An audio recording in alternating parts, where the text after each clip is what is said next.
बेटा आज मैं आपको मैट्रिक्स के अंदर होमोजीनियस लीनियर इक्वेशन एक्सप्लेन कर रहा।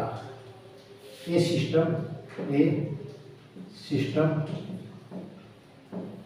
Of homogeneous linear equations. Homogeneous linear equations बेटा आपके पास है a11 x1 plus a12 x2 plus dash plus a1n xn is equal to 0। ये इक्वेशन लीनियर इक्वेशन है क्योंकि इसकी पावर एक है, इसकी पावर एक है, इसकी पावर एक है। x1 x2 xn वेरिएबल है। a21 x1 plus a22 x2 plus के a2n xn is equal to 0। Dash am1 x1 plus am2 x2 plus amn xn is equal to 0। मैंने लिखा a system of homogeneous linear equation. ये system मैंने लिखा बेटा linear equations का। इन equations में n अननोन है जिसे हम वेरिएबल कहते हैं। इस इक्वेशन में x1 x2 xn n unknown है, इनकी जो पावर है वो 1 है, 1 सभी पावर 1 है। तो बेटा n अननोन हो गए और m इक्वेशंस हो गए। m इक्वेशंस 1 1 2 1 और m1, इसका मतलब m इक्वेशन है और n अननोन है। ठीक, अब प्रत्येक टर्म की 1 2 n टर्म है, प्रत्येक में n टर्म है, प्रत्येक टर्म में x1 x2 x3 xn की जो पावर है वो 1 है, इसलिए लीनियर कहा गया। ठीक, और ठीक होमोजेनियस इक्वेशन इसलिए कहा गया कि ये 1 1 is equal to 0, equal to है 0, इसलिए ये इक्वेशन लीनियर इक्वेशंस है और इक्वल टू 0 का मतलब है इसमें कोई कांस्टेंट टर्म नहीं है। जितने भी टर्म है x1 x2 x3 xn में सभी पावर 1 है और इज इक्वल टू 0, इसमें कोई कांस्टेंट टर्म नहीं है, इसलिए इसे होमोजेनियस कहा गया, होमोजेनियस लीनियर इक्वेशंस। तो m इक्वेशंस है, m इक्वेशन है और n इसमें अननोन है। अननोन का तो ये बेटा इसमें वेरिएबल है। above equation can be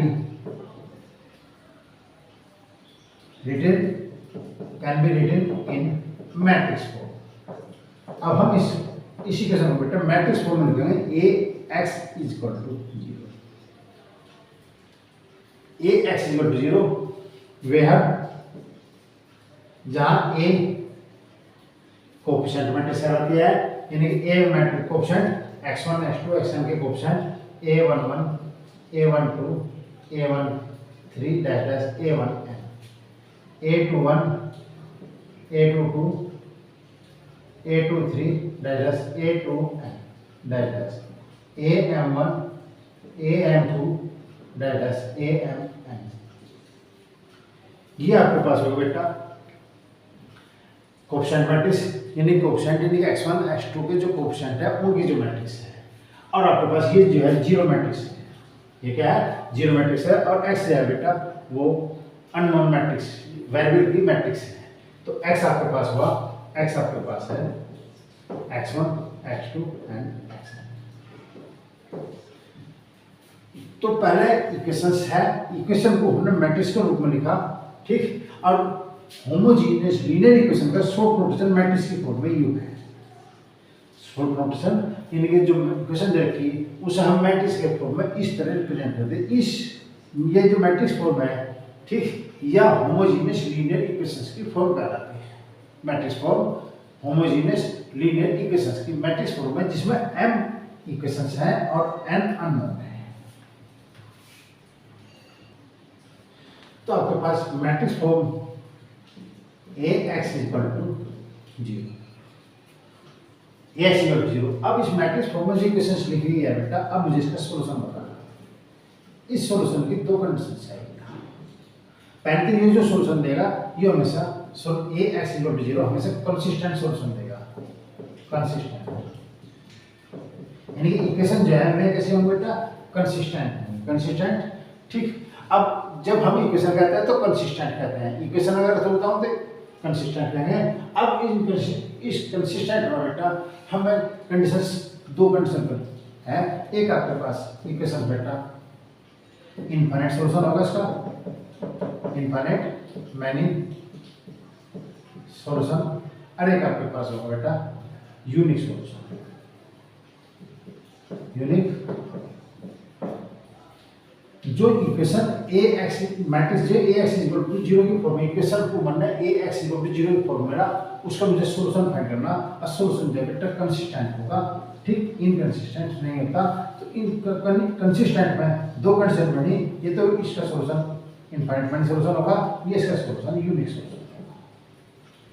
ठीक, अब यूनिक सॉल्यूशन और इनफाइनाइट सॉल्यूशन जब दोनों सॉल्यूशन होता है तो हम टर्म्स ऑफ कंसिस्टेंट कहते हैं, यानी कि इक्वेशन जो है कंसिस्टेंट है।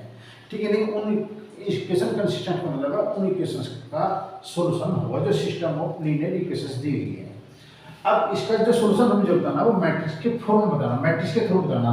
हमने सपोज करा, सपोज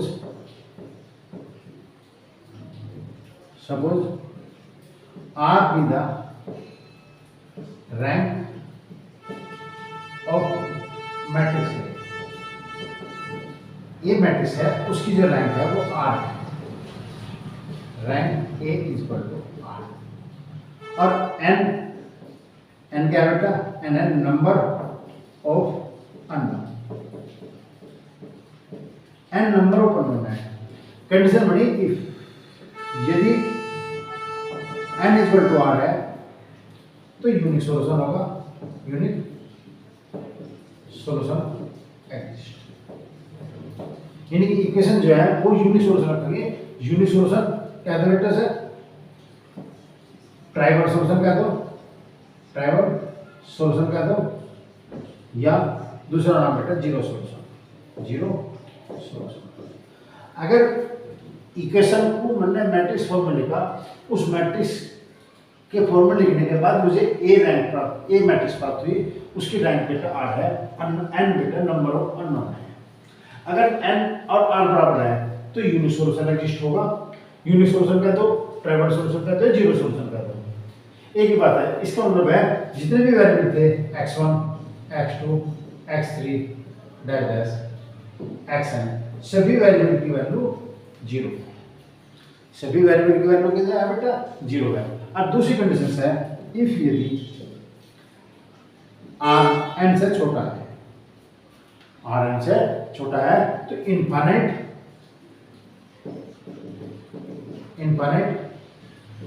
मैनी सॉल्यूशन, उसका जो सॉल्यूशन होगा इनफाइनाइट मैनी सॉल्यूशन होगा। ठीक, और उसे कहते हैं non trivial solution, non trivial solution. Unique solution होगा तो हम उसे ट्राइवल सॉल्यूशन कहते हैं, इनफाइनाइट मैनी सॉल्यूशन होता है तो नॉन ट्राइवल सॉल्यूशन कहता है। यानी कि इक्वेशन जो है कंसिस्टेंट होंगी, और consistent A X equal to 0 homogeneous equation में इक्वेशंस कंसिस्टेंट होंगे।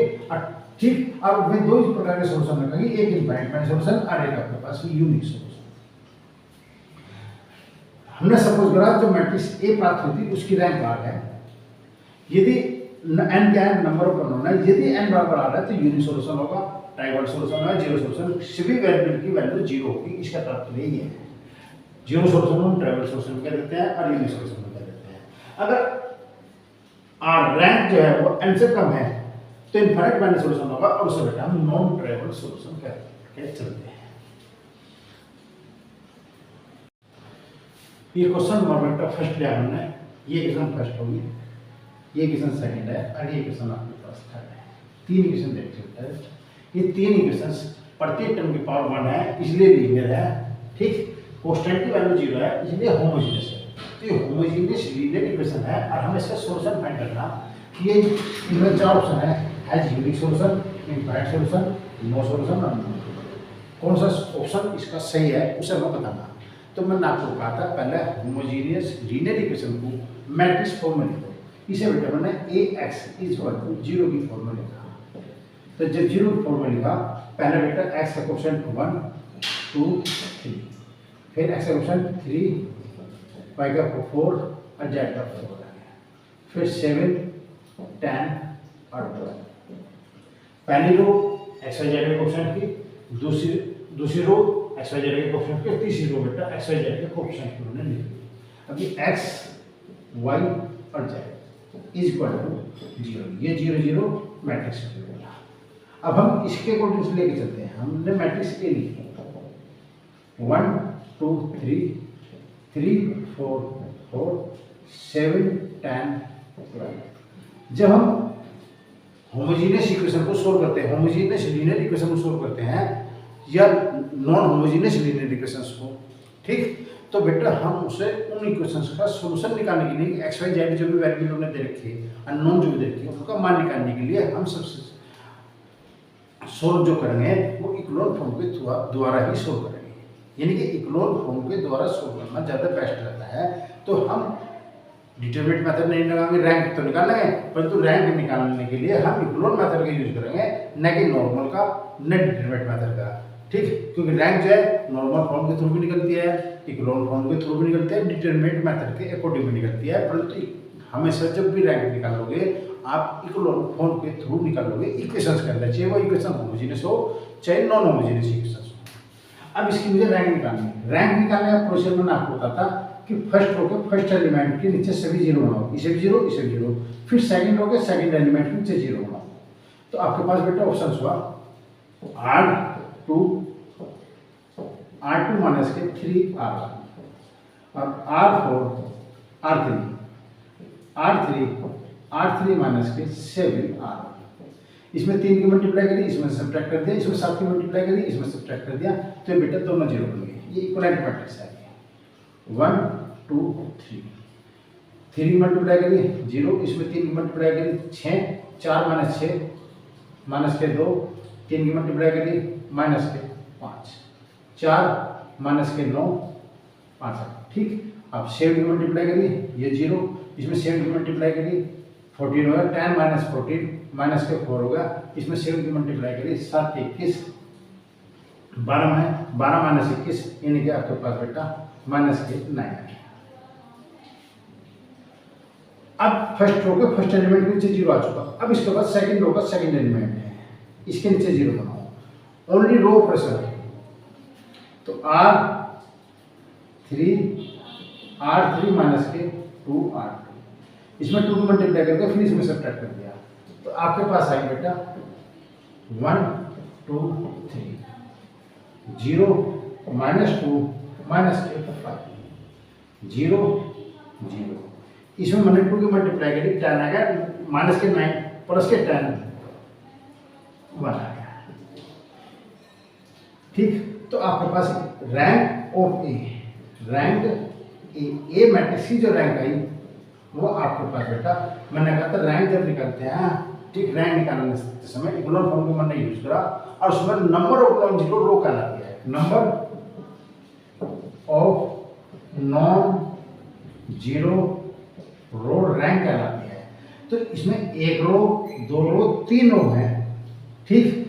0 रो उसे कहते हैं जिस रो के सभी एलिमेंट 0, ये भी 0 ये भी 0 ये भी 0। अगर ये 0 हो जाता तो इसकी रैंक, ठीक, ये 0 रो हो जाती, यदि ये 0 होता तो ये 0 रो कहलाती और रैंक इसकी 2 आ जाती। ये 0 नहीं है, 1 है, तो इसमें कोई भी 0 रो नहीं है, कोई भी 0 रो नहीं है, इसलिए इसकी रैंक 3 रो थी और तीनों रो नॉन जीरो रो है, तीनों की तीनों रो नॉन जीरो रो है।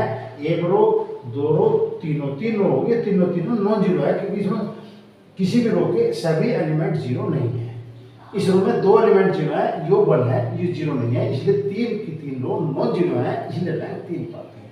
अब ये आपके पास R है, number of unknown is equal to बेटा n आता है और n का मान 3 है। 3 का मतलब है 3 वेरिएबल x y z, ये नंबर ऑफ अननोन कहते हैं, जिन्हें हम वेरिएबल कहते हैं। तो n बराबर r के हुए अरे बेटा 3 है, तो इसका मतलब यूनिक सॉल्यूशन एग्जिस्ट हुआ ठीक, ऑप्शन के अकॉर्डिंग उन्होंने पता है unique solution, infinite solution, no solution, none. इसका मतलब है ये ऑप्शंस इसका करेक्ट ऑप्शन है, यानी कि ये इक्वेशन जो है जो होमोजेनियस लीनियर इक्वेशन करके थी वह यूनिक सॉल्यूशन बनती है। और यूनिक सॉल्यूशन को इसी ऑप्शन को यूनिक सॉल्यूशन मतलब है x बराबर 0, y बराबर 0 और z बराबर। यूनिक सॉल्यूशन का मतलब है कि सभी वैल्यू जितने भी अननोन दे रखे थे उनकी सबकी वैल्यू 0 है।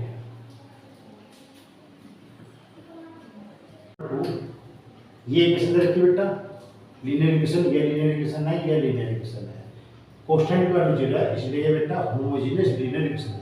और हमें बताना है इसका सॉल्यूशन यूनिक होगा, इनफाइनाइट होगा, नो सॉल्यूशन होगा।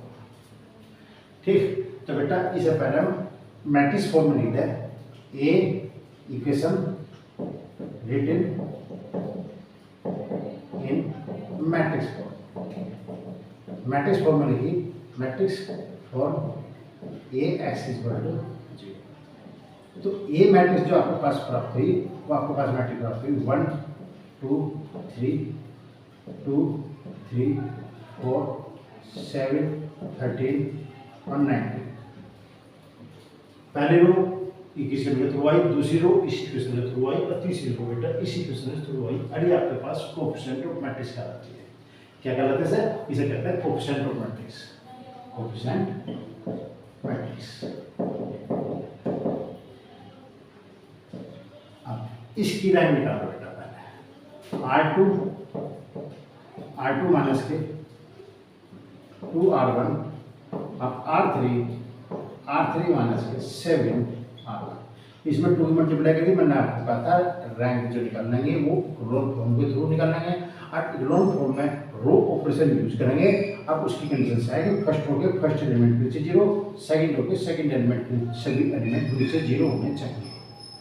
तो इसका मतलब इस 1 है, 1 के नीचे बेटा मैंने 0 बनाया, तो आपके पास मैट्रिक्स आपके पास प्राप्त हुई 1 2 3। इसमें 2 मल्टीप्लाई करिए बेटा 0, इसमें 2 की मल्टीप्लाई करिए बेटा -1, इसमें 2 की मल्टीप्लाई करिए तो -2, इसमें 7 की मल्टीप्लाई करिए बेटा 0, इसमें 7 की मल्टीप्लाई करिए ठीक बेटा तो -1, इसमें 7 की मल्टीप्लाई करिए तो बेटा -2 आया। इसके बाद R3 माइनस के R2, तो आपके पास बेटा 1 2 3, इसमें R3 में से बेटा R2 बटा दिया तो 0 -1 -2 0 0 0। ये आपके पास इक्वेशन प्राप्त हुई बेटा, तो मैट्रिक्स प्राप्त हुई। और मैट्रिक्स में आपके पास इसकी जो रैंक है, रैंक ए की जो रैंक है बेटा 2 प्राप्त हुई, क्योंकि यह रो 0 रो वाली है। 3 रो थी, एक रो 0 चली गई, तो number of non zero rank कहलाते हैं। Number of non zero row rank कहलाती है, जिसमें 3 रो हैं, एक रो 0 की और 3 में से एक गया, 2 रो बच गई, तो इसका मतलब रैंक इक्वल टू आर। ये आर आ गई। एन नंबर ऑफ अननोन, यानी 3 हो गए एक्स वाई जेड। तो आर का मान एन से छोटा है।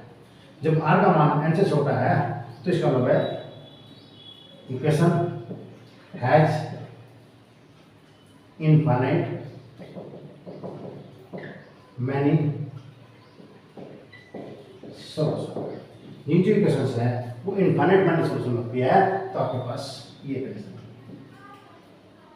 अगर वो इस क्वेश्चन में यहाँ से इनफाइनाइट मैनी सॉल्यूशन ऑप्शन बता दिया, अगर उन्होंने सॉल्यूशन इस तरह दे रखी उसका सॉल्यूशन बताओ, तो उसे निकालने के लिए बेटा इसे फिर इक्वेशन से लिखो। इक्वेशन इसमें x y z की मल्टीप्लाई x प्लस के 2y प्लस के 3z इज इक्वल टू हमने 0 लिख लिया।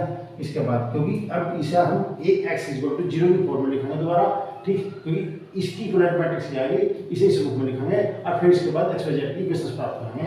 तो x y z is equal to 0, x y z यानी कि -y माइनस के 2z is equal to 0, x y z is equal to 0 equations के थ्रू, ठीक, x y z is equal to 0।